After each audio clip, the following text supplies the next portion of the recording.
Invoking the divine blessings and benediction, I offer myself at the divine reverential lotus feet of our beloved omnipresent Lord Bhagavan Sri Satya Sai Baba. Respected elders, guest speaker Sarojini Kanagala, panelists Linda Ragsdale, Poorna Malavath, dear sisters, and our very dear Group 3 and Group 4 Sai Spiritual Education girls, welcome and loving Sai Rams to each and every one of you. I'm extremely grateful to Bhagavan for bringing all of us together here today for this retreat on this auspicious Saturday. I'm also thankful to the regional leadership of all the 10 regions for making those email announcements repeatedly and encouraging registration and participation. The theme of the retreat is Awakening Sacred Powers of Women. Swami has said women have 7 sacred powers: caring, compassion, sacrifice, understanding, adjustment, patience, and responsibility. And we are all born with these powers. That's what Swami said. We have these powers within us. And so it's important that we access these powers so that we can make progress and we can leverage these powers for betterment of the society, the community, the nation, and the world at large. As souls, we are all common, but as personalities, we are different. So we'll have to work through our personalities to access these inner powers that are there within us. How do we do that? So we are all here today to understand and explore how we can access these powers. The planning team, consisting of representatives from all the 10 regions, have worked very hard to come up with a theme and to align the program elements to the theme. Let me give you a quick overview of today's program. We will begin with our guest speaker Sarojini Kanagala, followed by a fireside chat with the panelists Linda Ragsdale and Poorna Malavath. Then we'll take a short break and we will come back for insights about the Sai Women's Peer Enrichment Group initiative. And then we'll break into groups and go into our workshops and we'll regroup for closing prayers. With that said, it's a great privilege and an honor to introduce our guest speaker, Sarojini Kanagala. Sarojini is the eldest daughter of Mrs. Vijayalakshmi and Professor Anil Kumar Kamaraju. And Professor Anil Kumar is very well known in the Sai circles, for he was the one who would translate Bhagavan's discourses live from Telugu to English. She grew up in this wonderful family, and Swami very graciously performed her wedding with Shyam Kanagala in the year 1988 at Puttaparthi. She, her husband, along with her 2 boys, live in Dallas, Texas. She has a master's degree and she's a certified Montessori school teacher with a lot of experience in teaching. And at the school, she teaches the peace curriculum that's based on human values. And she's also been an SSC teacher for several years. She has authored a book on spirituality in Telugu titled Sai Spandana, or Sai's Divine Response, for Swami's 85th birthday. With articles from many individuals in the United States, Sarojini and her husband Shyam compiled a book, United Souls of America for Sai, and this was also brought out in November 2010, again for Swami's 85th birthday. As a token of gratitude for the Divine Master, she also authored another book along with her husband titled Faith, Hope and Love, a personal journey from I to I, story of transformation from the small I to the big radiant self. With that said, join me in welcoming Sister Sarojini Kanagala. Over to you, Sarojini. Sai Ram.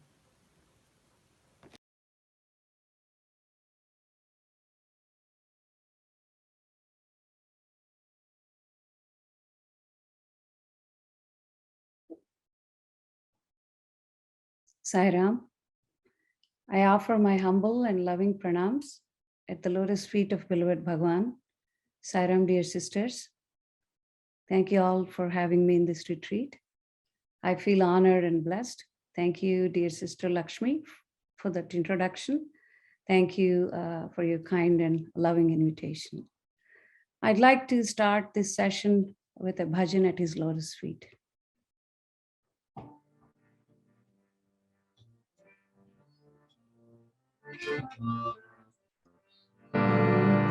Devi Jagajanani Sai Mata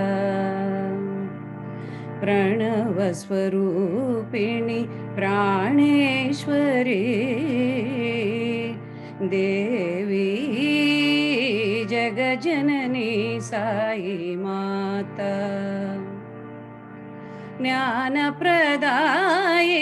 Dnyaneshwari Tripurasundari Katyayani Bhagwati Bharti Narayani Jagadishwari Jaganmohini Jagadishwari Jaganmohini करुणामयी Satya Saishwari करुणामयी Satya Saishwari Devi जगजननी Sai Mata upon to take care of these challenging situations. And at some point or the other, we all felt like we were thrown into the deep end of the pool where we had to struggle and gather our sacred powers of courage, willpower, and overcome all of these obstacles. So we all are endowed with these sacred powers, and it is up to us to utilize them. But when we are in touch with this world and we are actively participating, it is during those times we tend to forget our own inner abilities. As we are getting bombarded by the external stimuli. For example, we get consumed or caught up in our lives and lifestyles. If some of us are working in the technology field and our career is progressing and we are serving others, we are contributing, people acknowledge us, we are really happy, and we are focused on that. If we are working in the creative area and we are artists or writers, people like our work and we are happy with that. If we are into fitness or yoga experts or something like that, we feel empowered by our agility, strength, and fitness level. People like our work and we are happy with that. And along with that, if we also have plenty of resources to enjoy life and the relationships in our life are in great space, at this point, we really don't take a look at the deeper aspects of our life. So as long as it is going on an autopilot mode, we don't really look at the deeper side of life.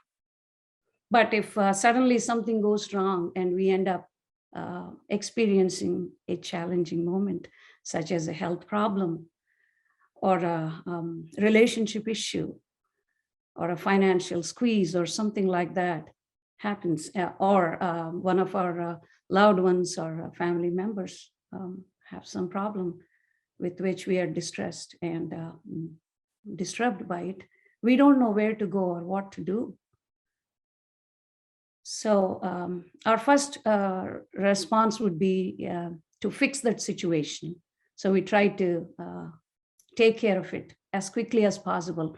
But when we don't succeed, we get restless and we get into this bubble filled with tension, fear, insecurity, pressure, anxiety, worry, and so on. So we try to control the situation. And we all know what happens when we try to control the situation. It robs us of peace of mind and harmony in relationships, and we hurt others and we hurt ourselves. So enjoying the benefits of our success or hard work is not wrong. But when we start to depend on circumstances to give us happiness or joy, that's where the problem comes, as it is not simply possible. Because all the external ways are unreliable. Swami shares a beautiful story about a musk deer that is seen in the Himalayas. So this musk deer smells this divine fragrance and he falls in love with it. He is mesmerized and fascinated by that smell. So he goes on searching to find the origin of this fragrance. He chases around the trees, the bushes, and he climbs over the mountains. And one day, as he was climbing over a mountain, suddenly he notices that the air overwhelmingly gets flooded with this fragrance. And he looks everywhere. And that is when he realizes that it is emanating from his own body. It's coming from within. As he notices the musk or fragrance that's created and held in a hairy pouch called musk pod near his navel area. So he realizes all along the joy and happiness that he's looking elsewhere around him is very much within him. And Bhagavan says, there's no such thing as everlasting happiness or joy. And he wants us to turn our vision inward to experience the everlasting contentment. And Swami gives many ways and methods to focus our mind inward. So in a way, it is an invitation to the sadhana marga or path of spiritual practice. And our beloved Bhagavan has given us so many discourses and shared in his writings of various methods to control our mind and turn it inward. And all of us are practicing some method or the other. Swami spoke of the Navavida Bhaktis, Bhakti Marga, Karma Marga, and Gnana Marga. So when we follow the path of devotion or bhakti, it is said, Harer Nama, Harer Nama, Harer Nama Iva Kevalam, Kalau Naschaiva, Naschaiva, Naschaiva Gatiranyadha, which means it is by chanting the name of the Lord or repeating his name that takes us to cross the ocean of the samsara. Swami says, when we chant a mantra and when we focus or contemplate on the form of the deity, it leads us to self-realization. Bhagavan also says that one should have intensity and focus. So sadhana helps us to turn our minds inward, and intensity and focus ensures success. So if you're taking part in devotional singing or chanting mantras or any devotional activity, if our minds are not focused and they are busy and elsewhere roaming around, the benefits are not much. Bhagavan speaks very highly of Bhakta Mirabai. And he says, she has reached out to the Lord from the depths of her being with her yearning and pining. She's pleased the Lord. And Lord Krishna appeared in front of her and gave her the darshan. And not only that, he protected her from many dangerous situations. Mai mira manasa chora partivihari nandala Hridaya Vihari Nandalal. Even after hundreds of years, we still remember her, and her devotion continues to inspire seekers today. So when we awaken this sacred power of loving devotion, all activities we participate will be sanctified. That's the true power of devotion. And the second path is the path of karma, or path of action or service. Bhagavan says, as you continue to do sadhana, you observe that the difference and distance between the giver and the receiver drops or disappears. And Swami asks us to serve for service's sake without expecting any reward. And he says, if you expect something, it becomes a transaction. It's not an action of love. So with true joy and love in our hearts when we serve, and when we don't expect anything in return, we feel liberated and free from within, and there is no struggle for recognition. When we awaken the true power or sacred power of loving service, we see grace flowing through and experience miracles around us. I'd like to share an incident that took place in downtown Dallas in a shelter home some years ago. So our center volunteers, both Sai sisters and brothers, they have organized this service project during one winter time. And so they have bought new blankets, jackets, socks, and several other items. And so they loaded their vehicles with all of these items, and they drove to the shelter home, and they arranged all of those items inside the hall, and they've distributed to the residents, and they were all immensely happy. And as they were wrapping up, suddenly in the last minute, a gentleman walks in, and he said he came late and he wanted a blanket. Our volunteers felt sad and disappointed because they didn't bring extras.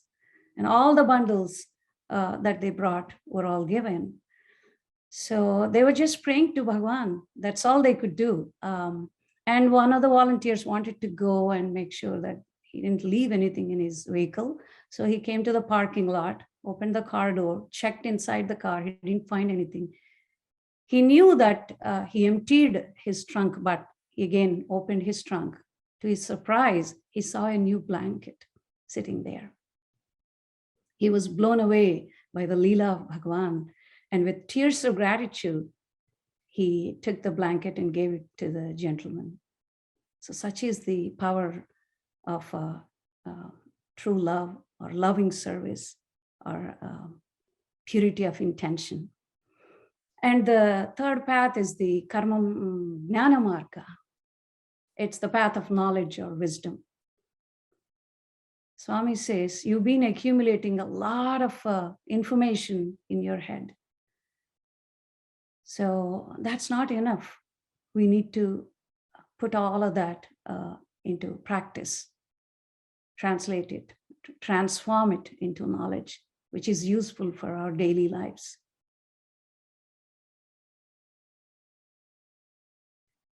Bhagavan talks about path of self-inquiry, and where we turn inward and find answers and know our purpose, and to know who we really are. So when we start this sadhana of meditation or dhyana or silent sitting, initially our mind wavers and wanders everywhere. And Swami calls it a monkey mind. It jumps from place to place.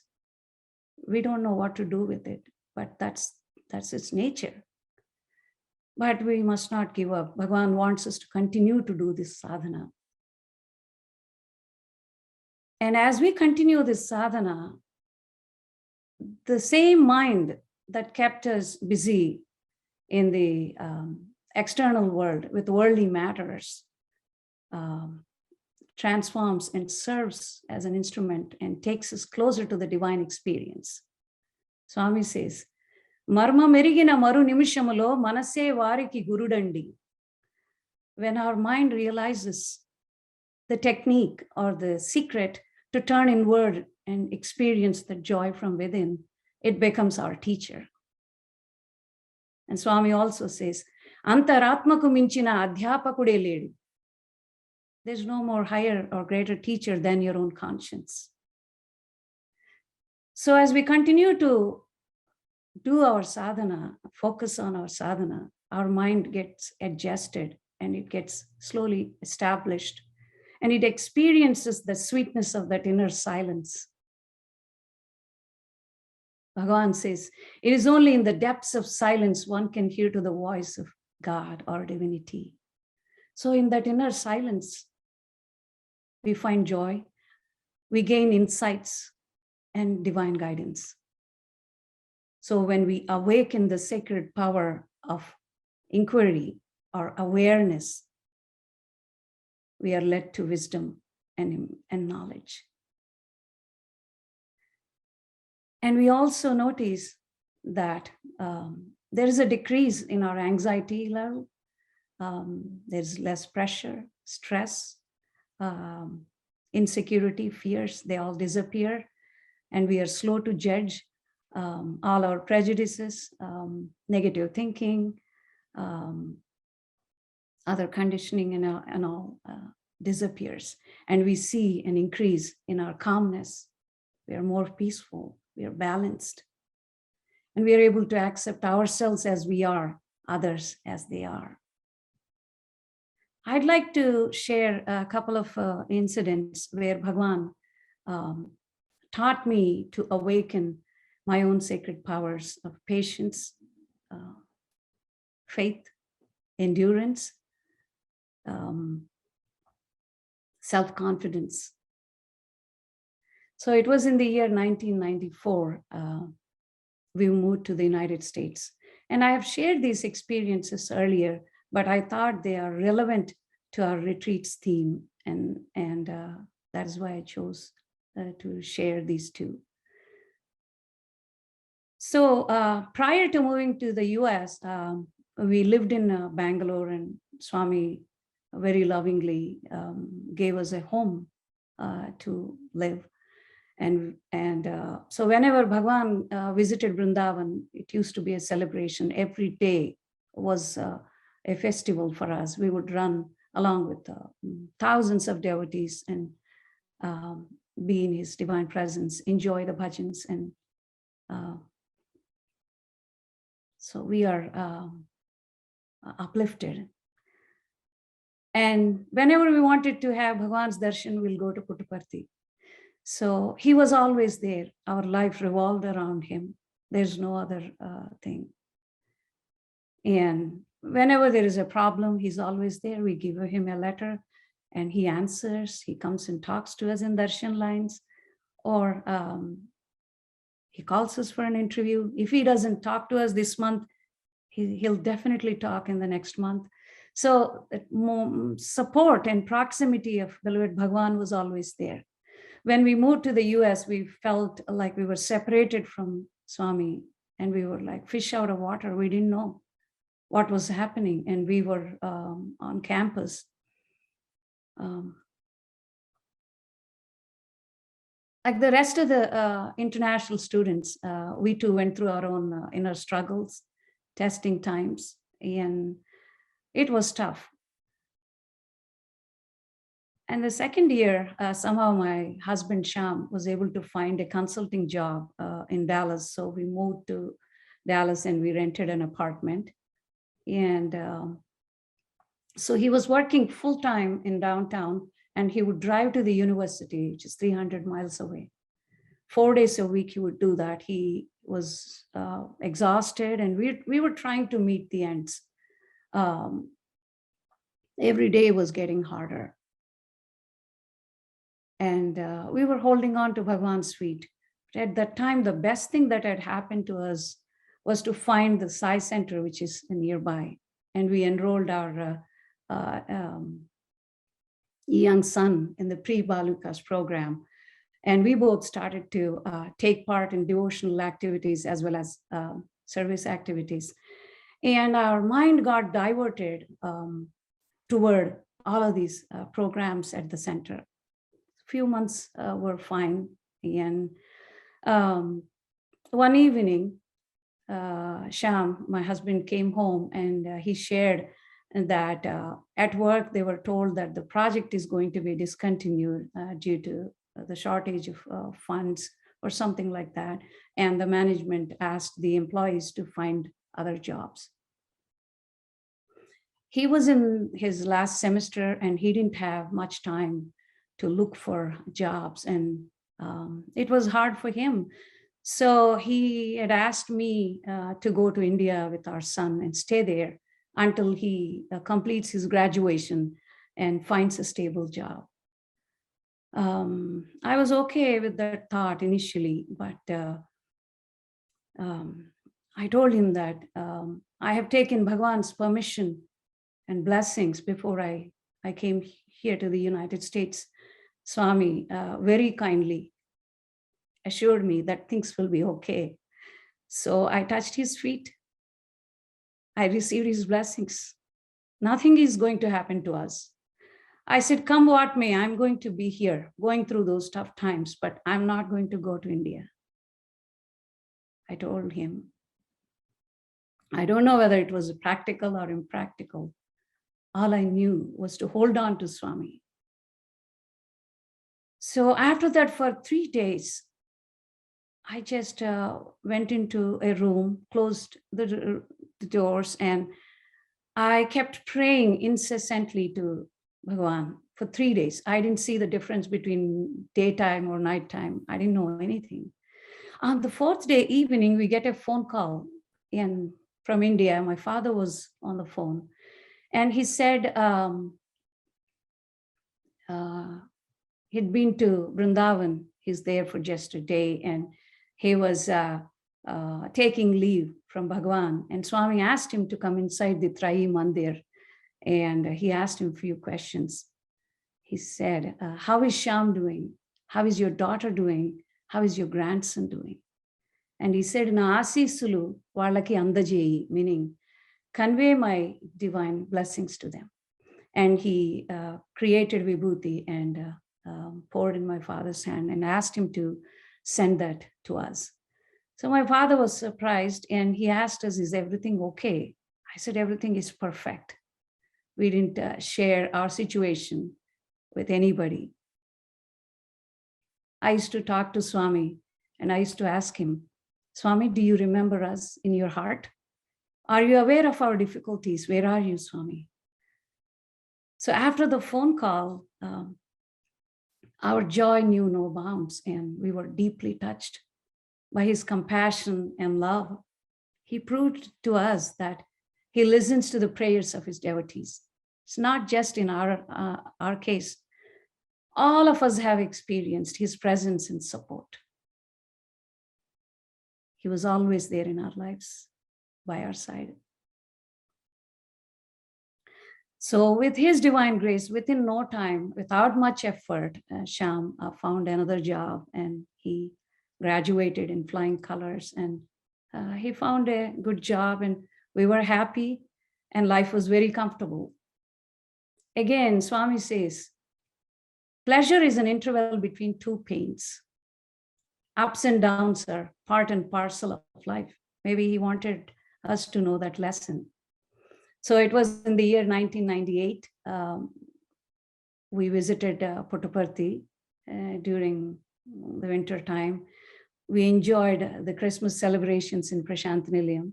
Swami used to smile at us. He made eye contact with us and we were thrilled. We were not sure whether Swami would talk to us because we came here, but he's our Divine Mother. So on the last day of our trip, we packed our bags and after the darshan, we were preparing to go to the Bangalore airport. But Bhagwan called us for an interview at that time.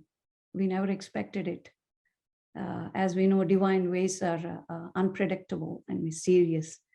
he took us inside and he spent a lot of time with us, showered us with his blessings, love, and we felt charged. We were on cloud 9.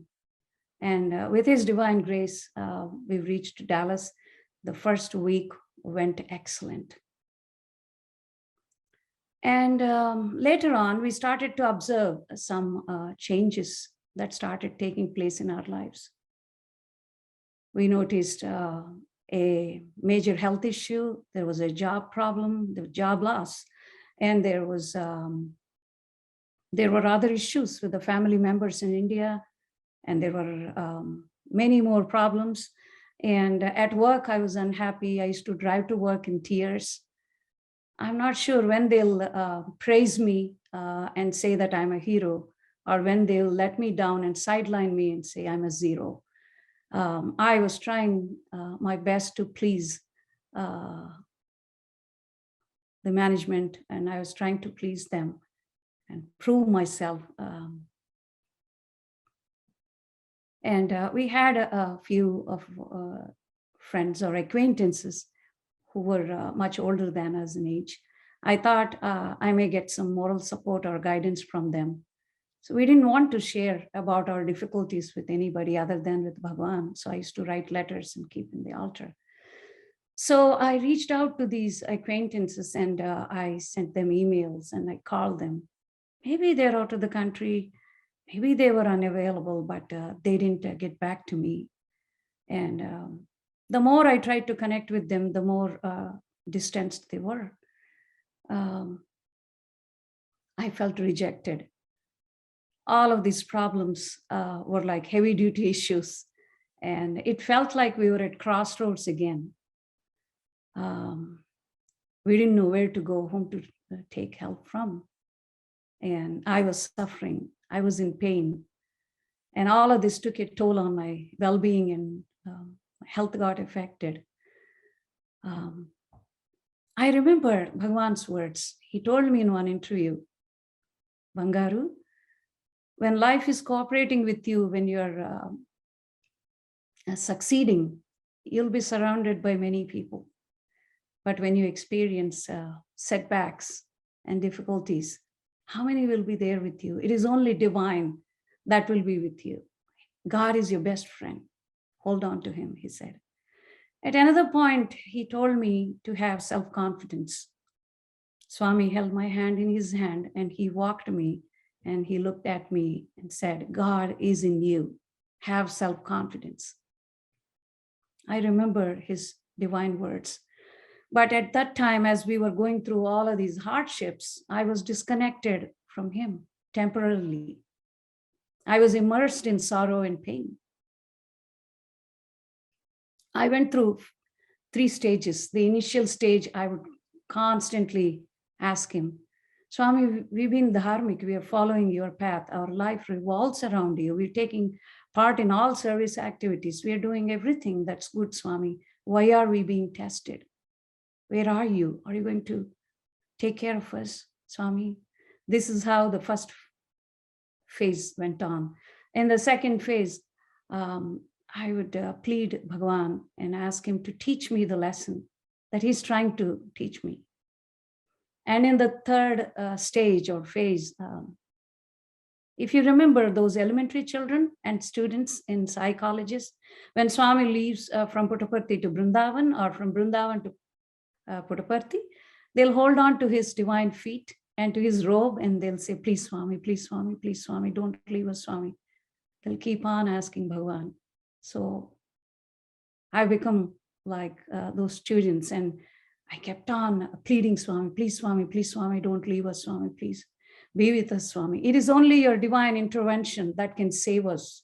No one can help us, Bhagwan. So I used to have this dialogue with him. And Bhagwan, being the personification of love and compassion, led me to a meditation where I found comfort and solace. All the restlessness, fear, worry, tension, heartache, disappointment, suffering, everything was at rest. And I started enjoying those sessions. And slowly I understood that it is my own expectations, my own reactions to situation and people that caused pleasure, pain, or joy. And Bhagwan brought this gentle shift in my consciousness or in my awareness. And there is this lotus. Lotus does not grow on marble. Lotus grows in muddy waters. And it is not attached to the water there. And it grows upward toward light and hope. So also, if we are surrounded by problems, we feel stuck, or we are weighed down by the burdens or anything like that. Like the lotus, we too need to be detached from our circumstances and keep growing forward, growing upward toward divine light and wisdom. And not only that, we need to divert our mind. We need to focus on other aspects of life. So instead of getting burdened by the circumstances while working or going to school or whatever you're doing, if we can use our leisurely time toward meditation, yoga, gardening, reading Bhagwan's literature, listening to inspiring talks, creative writing,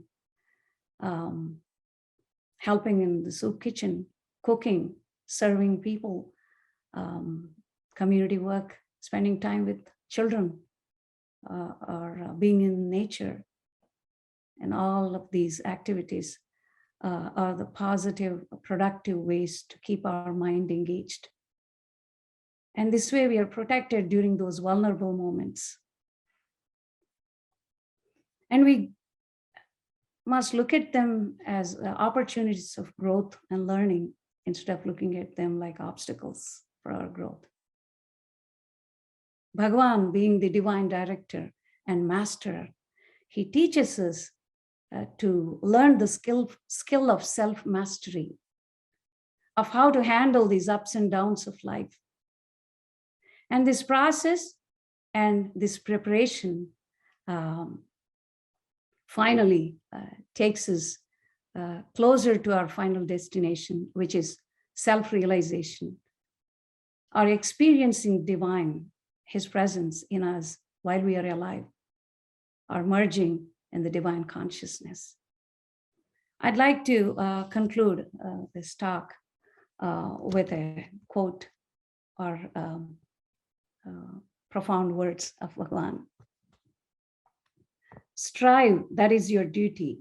Yearn, that is your task. Struggle, that is your assignment. If only you do these sincerely and steadily, God cannot keep back for long the reward of realization. The river strives, yearns, and struggles to merge with the sea from which it came. It has that consummation ever alert in its consciousness. It attempts to make itself pure, pellucid, so that it may be welcomed by its source. It overcomes every obstacle of terrain in order to journey successfully toward its goal. Man too must utilize all the physical, mental, moral, intellectual, and material endowments that God has granted him so that he may journey to the goal of realization. I'd like to thank all the sisters for welcoming me and giving me this sacred opportunity to take part in this satsang or this retreat. Thank you again. And I pray to Bhagwan to shower his blessings, love, and grace on all of us. And may we continue to serve him as his humble instruments in his divine mission. Jai Sai Ram. Thank you so much. Thank you so much, Sister Sarojini. That was such a wonderful talk. And it's so wonderful how you weaved those personal experiences, and then how you have alluded to how we can all awaken those sacred powers through basically the three margs, Bhakti Marga, Gnana Marga, and then Karma Marga. Thank you so much for all that. Thank you. Really very, very blessed. And those bhajans were so uplifting, sister. Thank you. It was a wonderful way to start by invoking all the goddesses in that bhajan. I'm also extremely thankful to all the participants for numerous questions that we received through the registration. But I would like to put it out there that it won't be possible for us to kind of get through all those questions due to time constraints. However, I would like to inform you that Sister Sarojini has been very kind enough. I have talked to her. So we will get through some of the questions, and those questions that cannot be answered now, she is willing to pen down the answers for the questions, and then she'll share it with me in an email, and then we will send it out to all the participants. Thank you, sister, again for that. It's a wonderful service in itself. Thank you. So I know you have talked about the wonderful family into which you were born and you were really blessed.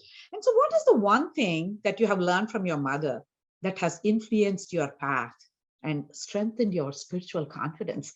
It's a women's retreat. Like any mother, my mother was, she's focused, hardworking, devoted. She's perseverant, and she does her one-on-one sadhana no matter what. And all of her siblings were overseas, and she was all by herself, looking after the well-being of her parents. And she took care of her mother-in-law, my paternal grandmother. And my father used to travel during the weekends, and he traveled for 30 long years, sharing the message of Bhagavan and spreading Swami's teachings in nearby villages, towns, cities, in different states as well, as he was a part of the SSSIO organization in Andhra Pradesh. So during that time, it was our mother that looked after our needs and that supported us. And all along, she too, she had certain desires, but she quit her job and she took care of us. And she has so much of patience, never complains. And she had that one-on-one connection with Bhagavan. At one time, Swami mentioned to my father that it is due to my mother and her support. All of us came to his fold. And she said, I like her nature. She's very quiet, simple, and she's taking care of her family. And it is due to her support you're able to do so much of work in the Sai mission. This is what Swami said. And she used to help a lot of children, even in Puttaparthi, teach them how to read and write. And she used to do a lot of sevas back in Guntur, our hometown. And there was a small group of people. They would cook and carry all these food to the areas where the homeless groups are there. And she used to take part in that and in the center activities as well. But after moving to Puttaparthi, she continued to do this silent seva of visiting these villages near Puttaparthi and teaching them EHV classes to the villagers and children, and giving the school children backpacks and supplies. Every month she used to do that. And twice a month, sometimes she would go and she would do this work. So she continues to inspire me and my sisters. She's our role model, and I continue to learn from her. Thank you. That was such a wonderful answer. I know as women, we wear so many multiple hats and play so many roles. And when you're talking of your mom teaching human values, no wonder you started incorporating them in your own peace curriculum at your own school. Thank you, sister, for that answer.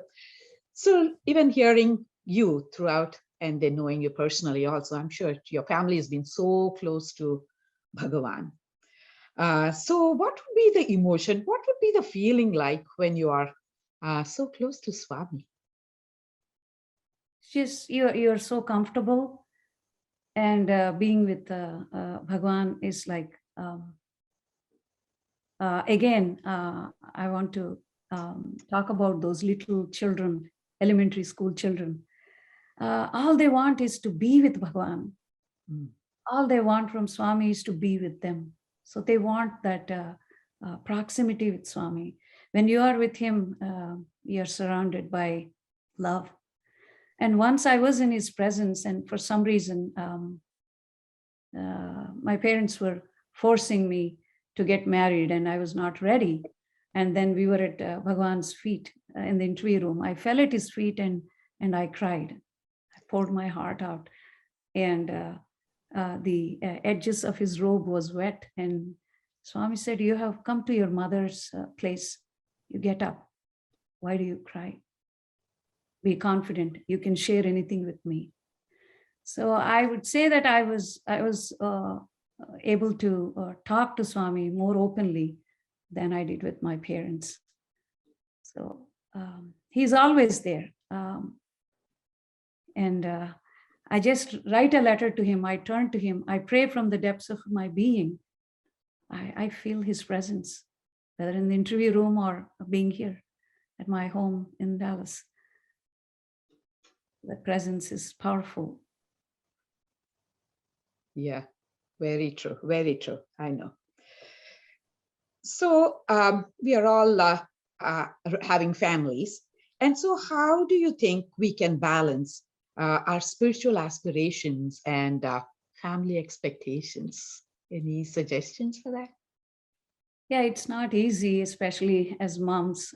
We need to take care of children's needs and requirements, and everybody in the family, they have their own expectations. And sometimes we need to sacrifice. But I think if we look at those moments as learning opportunities instead of viewing them as obstacles, I think we'll be benefited. Because in my own case, in the year 1998, when Bhagwan had called us for an interview, I was so enthusiastic and passionate. I just asked Swami, "Bhagwan, I want to write a book in Telugu and I want to offer it at your feet. And I've collected all those spiritual experiences, Swami." And Swami said, "Yes, I know. Yes, I know. You write it better, write it well, write it better." 3 times he said. And then, "My blessings are with you," he said. So after I came back to the US and, I collected all the notes and I started writing. But for various reasons, our second son was born, and, attending on both of them, their activities were different, and my, full-time work and taking care of other things at home, it got delayed. And 13 years later, I think in the year 2010 or 2011 or so, I completed the book. I took off from work and I finished it. Bhagwan has sent people to help me to do the editing. And I'm not sure whether it will be accepted by Swami. I just went and I sat in darshan line and he accepted the book, and he gave the title Sai Spandana. So, but I was restless because I wanted to do this so much and it got delayed for so long. But what I want to share with you is it will happen, it will manifest at the right time, the divine time. Similarly, I always wanted to take part in all devotional activities, sadhana camps and everything, but it's not simply possible. And I just have to apply patience and just stay put. And, within no time, I was able to take part in those activities. So there is a time for everything. We must not get discouraged at all. Yeah, I know. It will all happen on Swami's time. Yeah. Yeah, I know. Patience, again, alluding to those powers within us. So what is one daily practice that you would suggest to maintain that inner strength and remain stable during difficult times? I guess, it is different for everybody. If chanting his name repeating his name, or doing mantra Om Sri Sai Ram, or any other divine mantra. If the chanting helps you to be established in or centered in Swami, you can do that. If service activities are helping you, you can practice that. In my case, it is meditation. And, I used to be very impatient when I was young, but, Swami taught me to be patient and to calm down and not to react. It's how to respond and maintain that inner balance is something that he taught me through meditation. So whenever I feel restless, I just close my eyes and I connect and focus on Bhagwan, and I'm calm internally and I'm centered in him. So meditation helps me connect with Bhagwan. Yeah, I know that's what you said. In the silence, depths of silence, you hear the word of the God. Yeah. All right, sister. Thank you so much for the wonderful talk once again. And I'm sure the audience have been benefited a lot, just like me. And then thank you again for answering these questions. And also I will pass on the rest of the questions to you. And then once you share those answers, those will be passed on back to all our registrants. Thank you so much, sisters. Thank you. Sai Ram.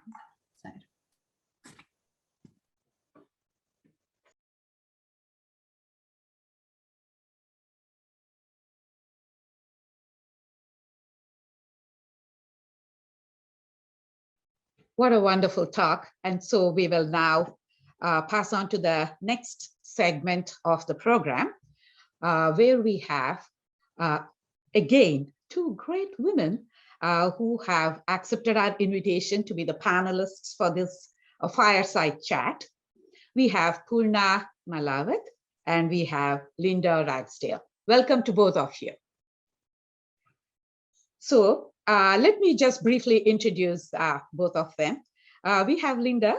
Linda, my goodness, she is a powerhouse. She captivates her audiences by sharing her life experiences and keys to navigating happily, even though any life-changing event. As a survivor of the 2008 Mumbai terrorist attacks, her wounds kindled her mission of healing the divides between people. After surviving stage 3 breast cancer, her work expanded by the sheer nature of moving through this illness with a dedicated focus on peace and joy. It's a message worth hearing, and it's a message worth sharing, and that's why she's here. Welcome, Linda. But there's one beautiful quote on her website, which I would like to share. Whether the terrorist comes from outside or within, peace offers a path of compassion and calm through the chaos. After all, it's never about how we are going to die. It is how we choose to live. What a wonderful quote, Linda. Thank you. Thank you. All right. It is Welcome, such an Sister honor. Poorna. It is such an honor to be here among all of you and to be a part of this immersion into self and love and compassion and the power of our femininity and within ourselves and sourcing that. So I'm humbled and honored to be here with you all. And we were grateful for having you here, Linda. So we have Poorna here. My goodness, the youngest woman who scaled Mount Everest. In 2014, she was just 13 years and 10 months. And when she saw Mount Everest, she turned to her coach and cheerfully said, "It's not that tall. We can climb it in a day." Wow, what optimism, what positivity. Poorna is a self-made woman. And then she's doing her master's, and then she has joined the Telangana Social Welfare Residential Educational Institution Society. And then she's doing her master's in the Osmania University, and she has joined us all the way from India. Welcome, Poorna. So nice to have you. Thank you. I'm very happy to be here today. Thank you so much. Okay, let's begin with you. Mountaineering. When did you start? And then who has been your inspiration? And how come you took to that kind of a sport, mountaineering, rock climbing? Can you tell us a little bit about it? So it's all started with Dr. R.S. Praveen Kumar, sir. He's an IPS officer. He was an IPS officer. So he always keep pushing me to take greater challenges. So I was started my journey in 2013 September with a rock climbing training. That was my first training, and even I don't know anything, and that was the first time I came out of my town, and that's all new for me. So it's all started with Praveen sir, and he is my inspiration, and also my inspiration is my coach, Mr. Shekhar Babu sir. He always trains me to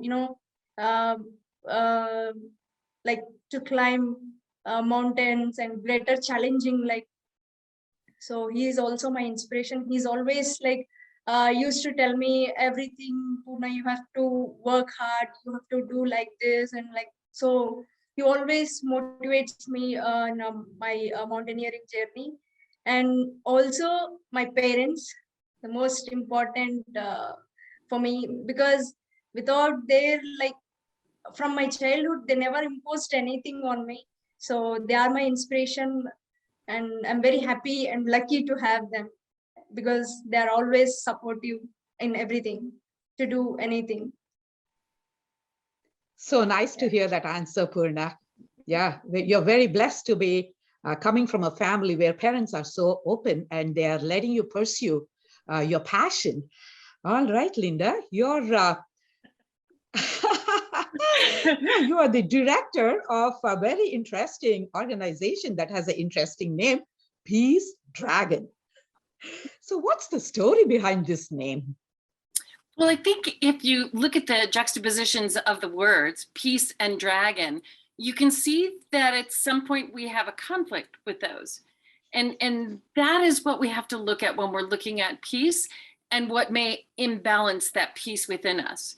And it comes from the roots of surviving the terrorist attack, because sitting next to me that evening was a 13-year-old girl, Naomi Scher. And earlier that day, she was the same age as my daughter. And so we spent a lot of time together, and she had asked me to teach her how to draw some things. I was an artist illustrator, and I said, sure. And that day on the bus, she said, would you teach me how to draw a dragon? And I said, certainly, absolutely, I'd love to. And we put it off for Friday. I didn't teach her in that moment because we had a day off on Friday, and we had a bunch of other things that we were going to do. We'd been swimming in a pool. She was raised in an ashram. I was raised in a backyard pool. And so I had taught her all the synchronized swimming because we assumed that Friday would come. And it did not for her. And I had this unfulfilled request from her. And I found that the response to this darkest part of human nature that came at us that evening had to be responded with feeling it back with love, and responding with love that would show more than what had come at us. And part of that was taking her wish and teaching children how to draw a dragon, how to draw a peace dragon. And a peace dragon is drawn with empty hands, because the children will look around the world and see what gift their peace dragons can bring. And they look inside of themselves, and they find the gifts that are nestled so wonderfully inside of them that they can also give to this world. So if they love music, I happen to love desserts. So I always draw mine with a cupcake, because what a wonderful way to sit and say, Puma, sit with me and have my cupcake with me. Lakshmi, sit with me, let us share. And you'll say, oh my gosh, you Americans, you eat too much sugar. We have so much. And in the South, they have a sweet tea and it's way too much sweet. But it is the moment that we create these things to share, find more about ourselves and more outside of the world. What a wonderful answer, Linda. So that brings me to the next question. So what were your first thoughts when you realized that there was a terrorist attack. And how did you react, manage yourself?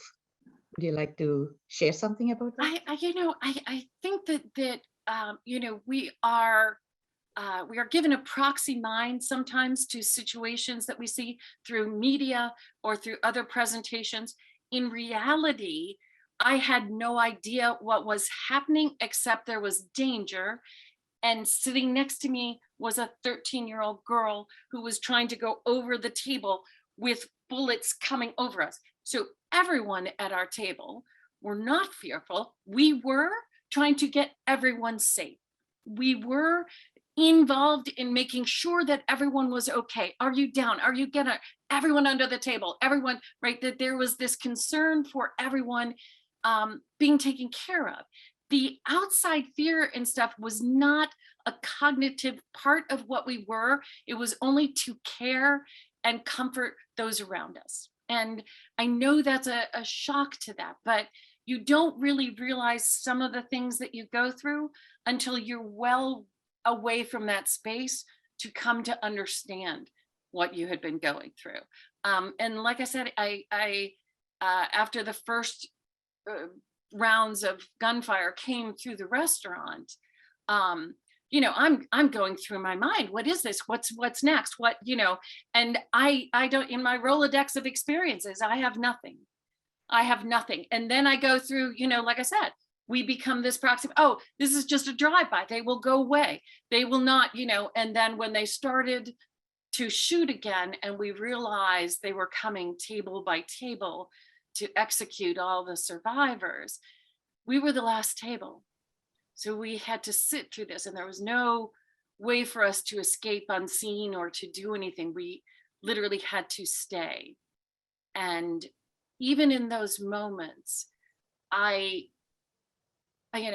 told us to play dead. Alan was Naomi's father, who was also killed. And the concentration was, I don't know who can do this. We were here in life, celebrating life. This restaurant was filled with laughter and joy and human celebration, and those odd, right, the clanking of cups and dishes and laughter that happens, and ha ha ha, and everyone looks to see it.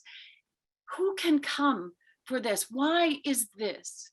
And it became the question of, surely this is not a human being, because you could not do this if you were. Right. Right. Yeah. So that was it. It was the, what is it that could, that it wasn't human. And then the gift to me was that it came in a young man, and a young man who I would have been teaching at home, with a backpack that should have been filled with books, and it was filled with ammunition, with a belt that should have been filled with nothing but to support and keep his pants up, and khaki pants and a white shirt, just like the uniforms kids at home.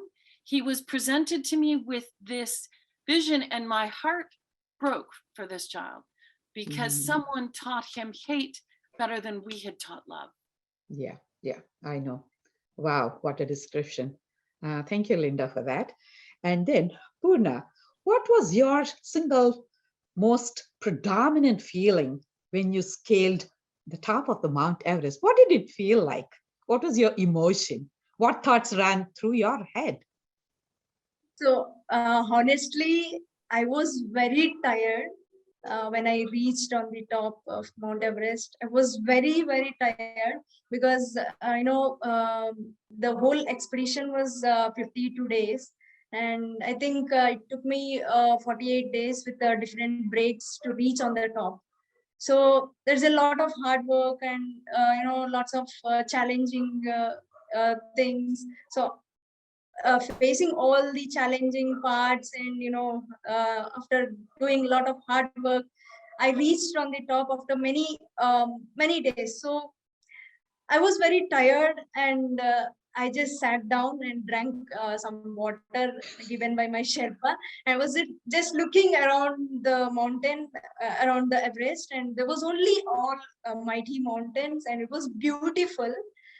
Yeah, obviously I was very happy, and I want to jump with so much happiness and so much joy, but yeah, at the same time, I was remembering my coach words that he used to tell me. He always used to tell me that Poorna, going up, reaching on the top of the mountain is only halfway, and you must have to come down, and then the whole expedition is complete. So I was remembering his words, and I was, just focusing to come down. And I think I spent like 5 to 10 minutes, and took a few pictures with the national flag. So Wow. yeah, this is Wow, very what a proud. feeling. I know. I think, Poorna, with your answer, looks like we all reached Mount Everest. I know the surrounding mountains and the pure white surroundings must have made you feel like you were in heaven, huh? Yes, yes, of course. Yeah, Yeah. and yeah, I'm so glad that you got such wonderful advice from your coach saying that this is only half, you've reached the top, but then remember you have to come down. Yeah, that's a lesson in itself, right? Yeah, Yeah. okay, let's continue with you. And then, so would you like to describe, you said your trek took something like 48 or 53 days. So can you describe a little more detail, like what it felt? So where were the different stops and where were the camps, the advanced camp or whatever, what were those terminologies and strategies that you use in mountaineering? So as I said before, that my actually I got entered in this field in 2013 in the month of September. So yes, I was in ninth grade, and 13 years, I think 13 years and 4 months. I started my journey with a rock climbing course. That was 5 days, and there was 110 students were participated for rock climbing.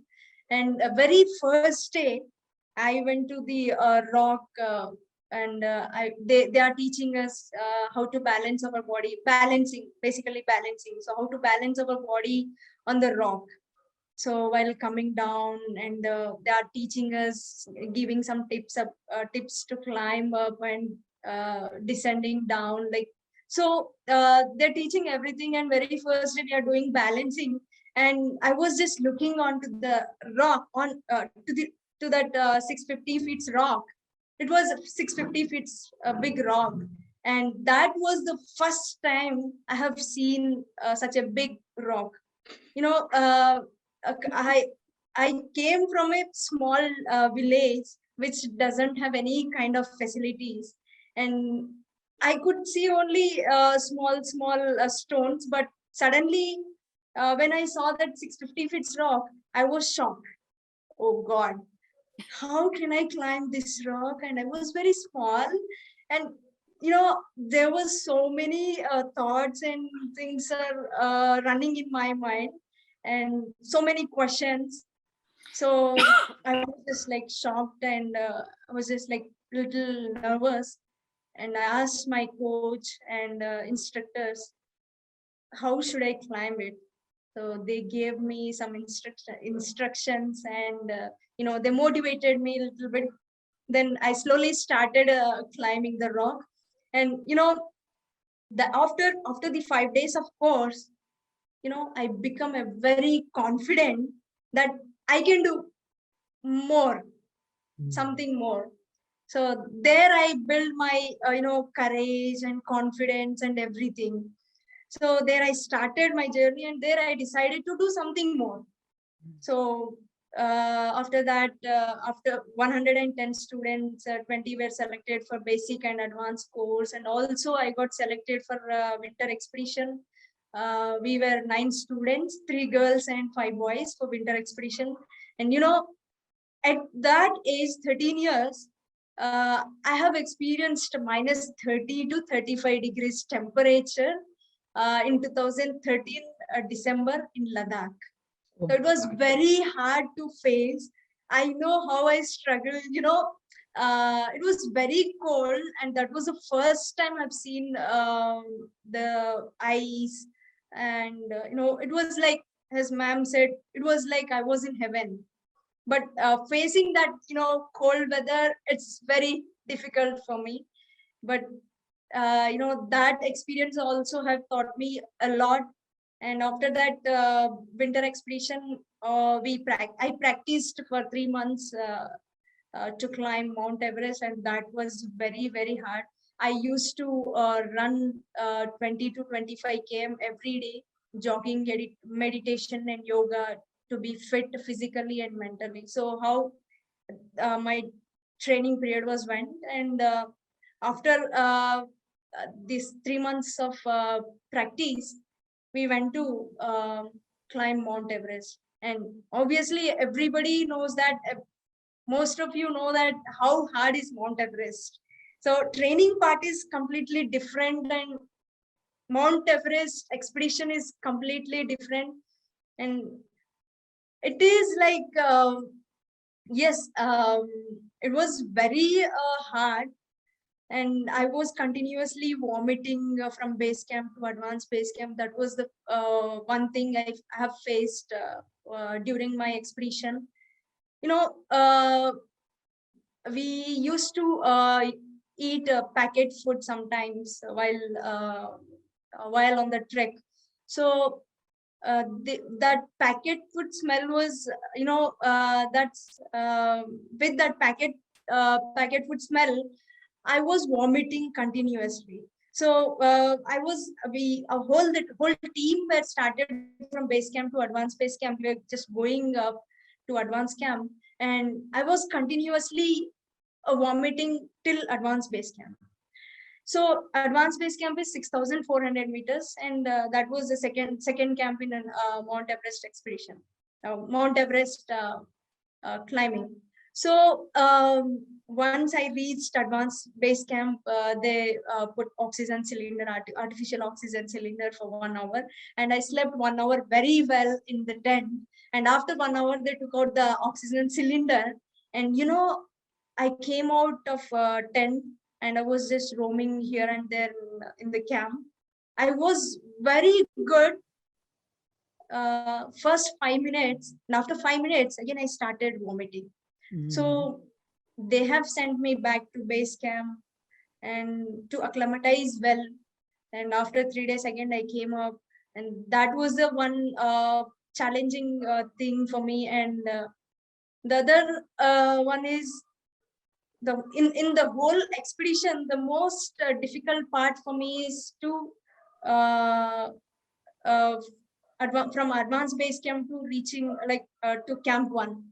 That was very steep climbing, like a wall. That climbing was like a wall, and it was very hard and difficult for me to reach to the camp 1. So I was like trying very hard, but I reached camp 1. Like it took me 8 hours like that to reach 7,100 meters. So there was so many things to tell you all. Yeah, these are the most difficult things which I had. But you made through, so you did awaken all those powers within you. Huh? Patience, I guess. Yes. Yeah, patience, hardworking, endurance, a lot of it. Very nice, Poorna. Very nice to hear that. And so, Linda, changing gears here, I know you have faced a lot of life changing events. And yeah, so how were you able to access the powers from within and deal with all those challenges and still remain so optimistic and so positive with whatever you're doing right now? I know we had a long chat. Well, it's so in this 1 decade, right? So, I assumed through my whole life that I would live to be 50. And then, at 49, the bullet wound that went through me is almost a third of my body. It entered above I had laid over a friend who there was no room under the table for us. So the bullet entered above my heart, traveled down my spinal column. I'm here by this much, just 1/4 of an inch. That bullet could have changed, if I had changed trajectory, it would have left me on that floor, and it exited out the top of my thigh. That wound every day reminds me to live the best life, that tomorrow is not guaranteed, that everything that we have is today. So why not, if I choose to have the best day? I choose to take the things that come to me, and just like, and I apologize if I mispronounce it, Sarojini, you said it so beautifully, that we take what we are given as a blessing and a gift, and we find the jewels in it. We forget the trash. It is too easy for us to concentrate on that than on what is. In the situation I went to, you can easily play what if I had gotten up, what if I had never gone, the whole thing. No, we have to always look at what is. It is never bad enough that we cannot handle it. We will find the way. So after surviving the terrorist attack, my mantra had always been before, what good, what jewel, what gem should I take away from this? I am given this experience to find the gem, and the gem is for me to carry forward. I may need it again in another experience, or it is for me to share with you and say, look, I have been here. Let me give you this to help you. Let me be here for you. Let me hold you while you get your feet. When I got diagnosed with breast cancer, it was my 5th year of doing the Peace Dragon. I was traveling all over the world. I was in Japan, and I had called my husband at home, and I said, look, my trip got delayed. And I said, call my doctor though, because I'm just a little more tired than I know. And there's something, I never expected cancer. I have a thyroid, an autoimmune illness. So I thought it was my thyroid just needing to be adjusted. So when I got the diagnosis of cancer, this word can throw you out of your life, and it is so easy to think. But the reality is I had to look at that word and simply say, that's a what is. This is what is my statement. Fear won't help me through. I have to look at this and understand this. So what do I know about this? No one in my family has had cancer. So I am the first. So, once again, we get that Rolodex, and it goes through, and I see these horrible films of these women losing their hair and they're vomiting constantly. And, but is that? No. So what do I know? Well, here's what I do know. I know I was in Japan a week earlier, right? Working 12 to 15-hour days with children, doing what I loved. I didn't know I had cancer, but I had cancer. I didn't catch cancer coming over on the plane. So the difference between me knowing that word in my life is the energy that I devote towards it. Mm. And I don't have to devote anything towards it because I know what I can do when I have cancer. So now I need to find out what my body knows.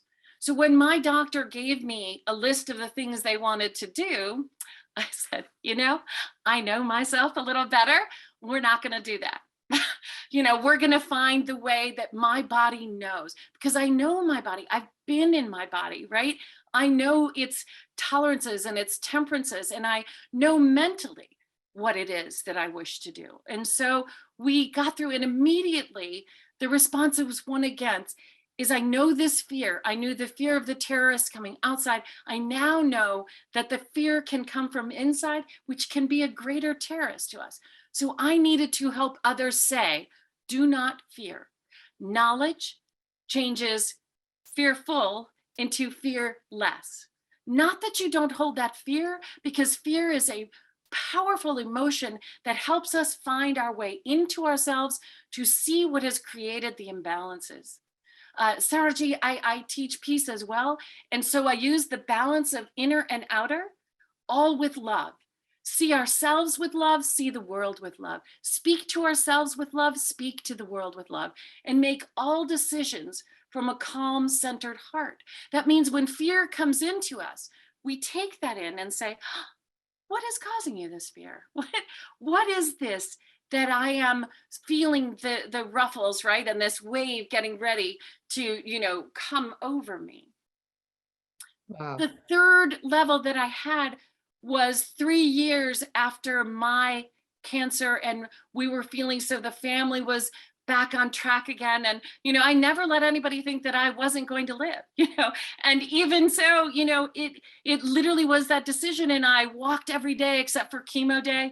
I had gelato. I made the path and the things that brought me joy and comfort, to keep my balance, to not look at the calendar that they had given me, because you can get sick, your blood count can get. So also telling people, when you get cancer, don't calendar it. Don't say, this is the day I end my treatments. No, I am going to go through this, and I will deal with whatever comes my way. And when I'm through it, I will be through. And as we started to get through, the third level of experience that we have is fear outside, fear inside, and then fear in someone that we love. And my husband was diagnosed with terminal cancer. And this is still new to me. So for me, I threw a party when I got diagnosed with cancer, and I had everyone come. I had a refugee community come. I had a women's group come and talk about the free mammograms, to understand that we are there to be helpers and guidance. I had a youth poet come, because cancer can hit our youth. It was a celebration of life. Everyone had to come into this party with a lemon that I sent when they said they were coming, and they had to write their favorite quote on that lemon. And we hung the lemons all through so people would walk around and laugh. And, some of them were, when someone gives you lemons, throw them right back at them. There were great other little sayings that made you look at what it is. And in this, I had to hold for my husband, who said to me, I cannot go through cancer the way you did. So immediately I had to be there for him. We were not going to be able to fix this. We had a clock ticking, and this weighed heavily on him. And this man was half of my life. And I had to look at the word loss differently, because that is a word I couldn't accept. I cannot lose him. And the reality is, it isn't loss. I was given. Out of all the men on this earth, I met him. Out of all the people on all the occasions, I met him and fell in love with him. And we have 3 incredible children, and we had a life of love and laughter, and we had a life of really intense fighting. And we kept the painting up in our house forever, where I threw a phone at him and it tore through the canvas, because that is life. It is those things where we, oh my God, right? And as soon as the phone goes through the painting, you're like, oh my gosh, was that right? And we look and we rearrange and we think of, how we let it get out of hand. And Right. so I sat there on our 27th wedding anniversary and sang to him, which I will not do for you, because Sarojini, you have a beautiful voice. I am not gifted that way. So when I started singing, my husband transitioned, and I could hear him laughing, saying, oh my God, I've heard that voice for 27 years. Yay!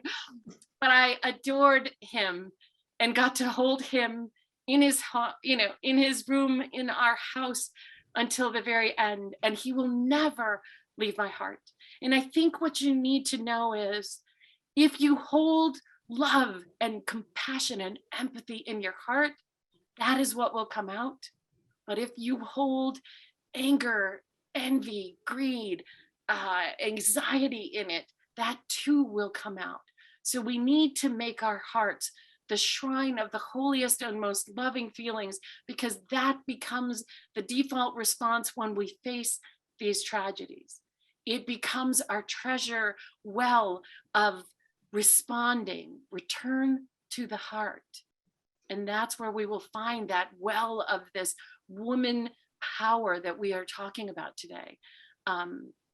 So I could talk Amazing, forever about. amazing, Those are the very experiences that inspirational, help Linda. us, and I was given all of those experiences to come together with you all and say, we can always choose love and joy, even when we travel through the hardest points, happily even through it. Wonderful. My goodness. Yeah, a very true example of how to get through challenging times. But Linda, what are the practical tips you have for a common person like me I may not be so strong like you are. Well, you haven't heard me in a Not so car when wide somebody cuts me travel off like in a you are. vehicle. So sort of So my what do you piece have goes some out because they're not suggestions driving for the way I want them to. When you posed this question, I had to really go deep down and sort of think, so what would I suggest? And it's how I teach peace to children. I think the most important thing for us is know our balances.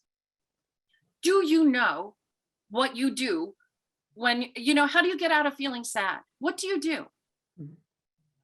Do you know what you do when you are feeling pain and anguish? Do you know what to do when you are feeling anger? Do you know what that balance to bring into you is? Because your balance is what helps you get back into your heart space. Your balance allows you, and when you sit with these things, no matter what comes your way, bring it in and embrace it. Even if it's anger, hold it and nurse it and say, what is this anger? What is this? Tell me. You literally have this conversation with, sit, have some tea with me. Tell me what it is that is, rising in you, and why is this? So when we look at that and we see, well, oh, it's jealousy in me. I'm a little upset that this person is doing more, different, whatever. But they're not me, and they're not my life, and they're not my, right? We don't have to compare. And when we get to that, we can release these things. So I have to say, know your balances and know what releases, right? What is the medicine to the emotions? I have soundtracks that are, right, that are sad, because at the very end of the sad soundtrack, it hits to the happy ones. So by the end of those, I'm jamming in my cup, right? I'm singing away with it and changing the mood. Wonderful. I write, I draw, I color, because in those, and I have been drawing hearts all the time. So, and we're starting, I'm not gonna, so I have these little wish hearts. Right? Thank you. So I have this Beautiful. little wish heart that turns around and tells me to make the wishes out into the world. I wish everyone could find the joy and happiness in it. This is one that is embraced, right? Yeah. Embrace yourself. Get everyone here. Go ahead and just hold yourself. I know it seems silly, but when you hold yourself and really wrap yourself into that and feel that love, immerse yourself in it. Wonderful. Immerse yourself in it. I know. I mean, I just cannot even tell you the divine intervention right now here, like what you have really alluded to, what you have been explaining is what Sarojini said. Your antaratma is your adhyapika. That's what she said. What she meant was antaratma is the divinity within you. Those feelings within you, they are your own teacher. And it's so wonderfully put together. Yeah. Thank you so much, Linda. That was very inspirational and very motivational tips. All right, Poorna, your turn now. So what kind of advice do you have for all those people who are very scared of heights? How did you prepare yourself when you knew that you have to go to that height? You yourself said that you were vomiting, and then you had to come back to the base camp again, kind of, take care of your body and then go back. So what advice do you have for those kinds of people who are afraid of heights and then challenges? So very simple. Be brave, whatever you are doing, be brave, and never, never afraid of heights. Mountaineering is different, and as you said, heights, afraid of heights, it's a different. So in mountaineering,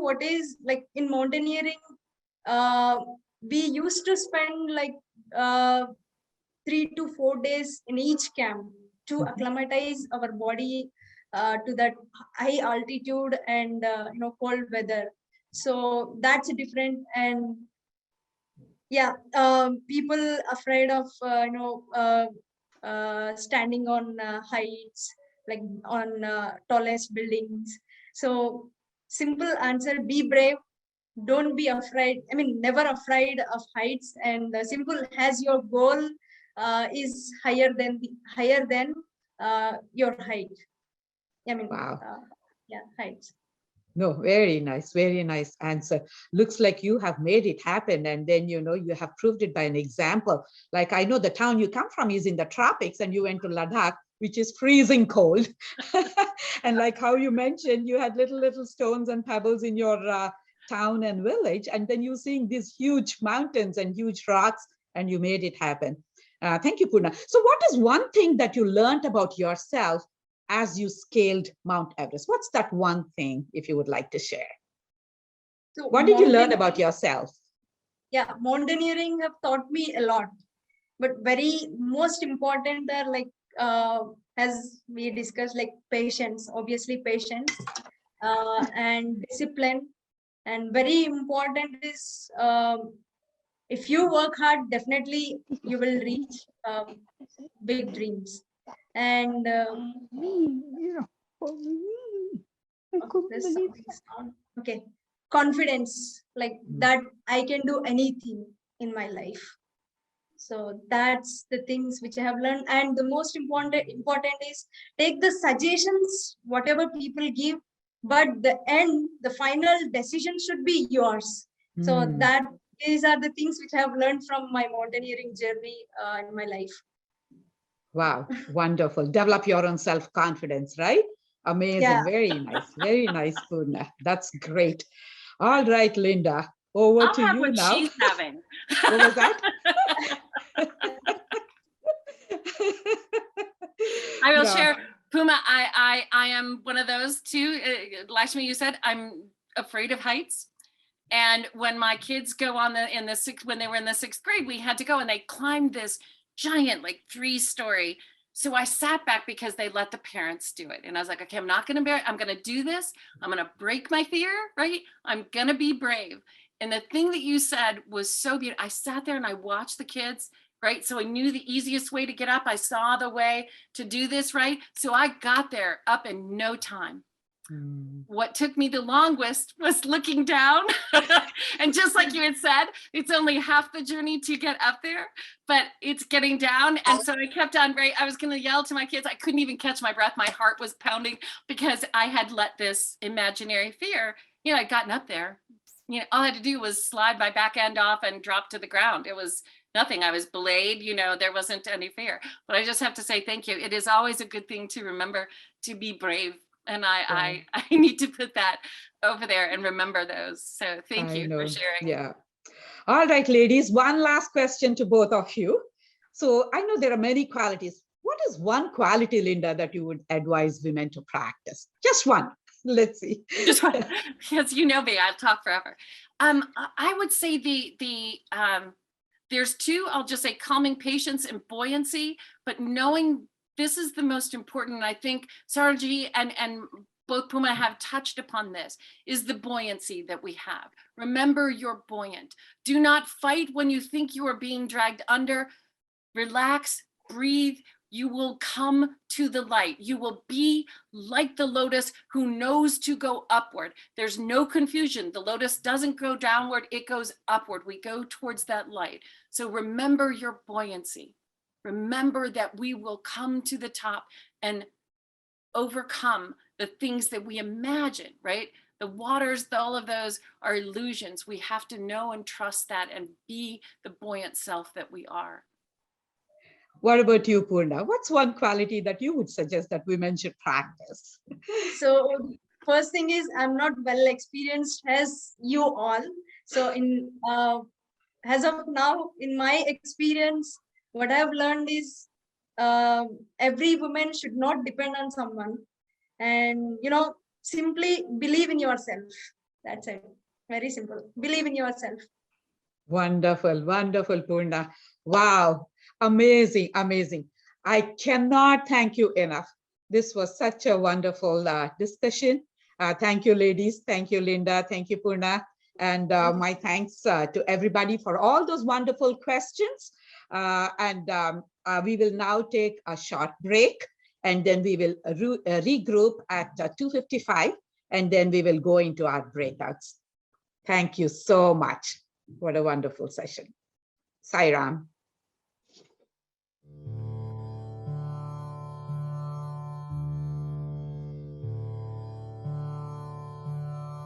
Om Shri Sai Ram. Om Shri Sai Ram.